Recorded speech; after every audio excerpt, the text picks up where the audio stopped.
John Griswold had no prior criminal history, but when this father of two got into an argument with some of his relatives, they called the police and he was taken to jail. By the next morning, though, John was dead. Papa. This little girl will never know her grandfather. The whole family misses him. Yeah, I wish things could have been different. John Griswold died while he was locked up at the Livingston County Jail. And now his brother Tim wants someone to be held accountable. There needs to be change. Tim says his family's nightmare started back in 2018 at the family's home in Brighton. Yeah, these shrubs right here, they were trimming. That's when John was working in the yard with his elderly mom and other siblings. Tim says John had been prescribed anti-anxiety medications and antidepressants that made him irritable.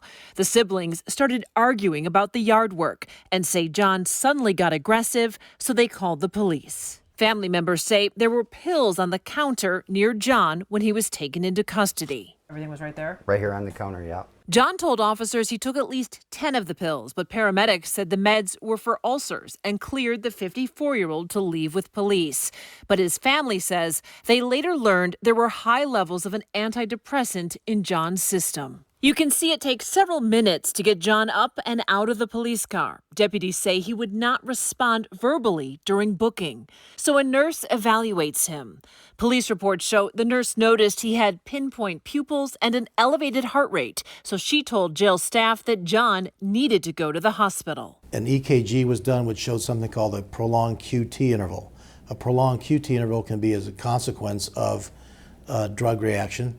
And it's a very dangerous thing because it can precipitate a fatal arrhythmia. Attorney Brian McKean is now suing the Livingston County Sheriff and the hospital where John was taken, St. Joseph Mercy Livingston. What should have been flagged?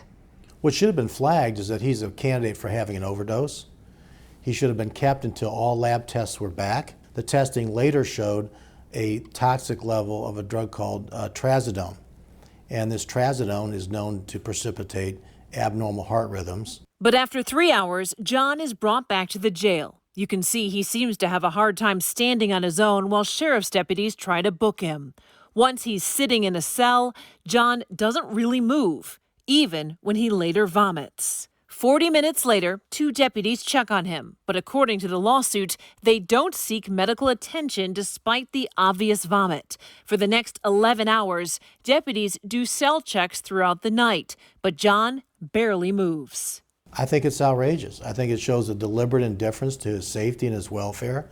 It's unimaginable to me that someone could be so callous to simply walk by a person's jail cell 23 times over a period of hours and see that they have a decreased level of responsiveness, see that they vomited, and not take some precaution. McKean says security cameras show John's last movement shortly after 7 a.m. He says deputies don't realize he's not breathing until 7:42 when they try CPR, but it was too late. Oh, it was devastating. I still struggle with it. John Griswold is not alone. Deaths inside locally controlled jails are on the rise. The most recent Department of Justice data from 2019 shows there were 1,200 deaths in local jails across the country.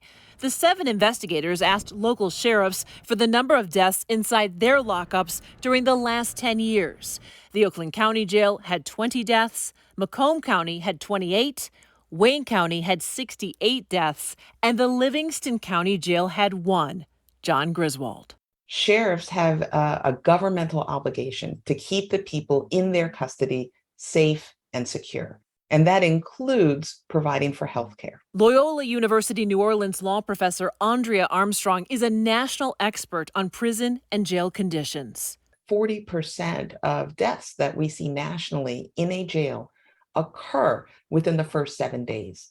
And so that period of time is really critical for quick and rapid response.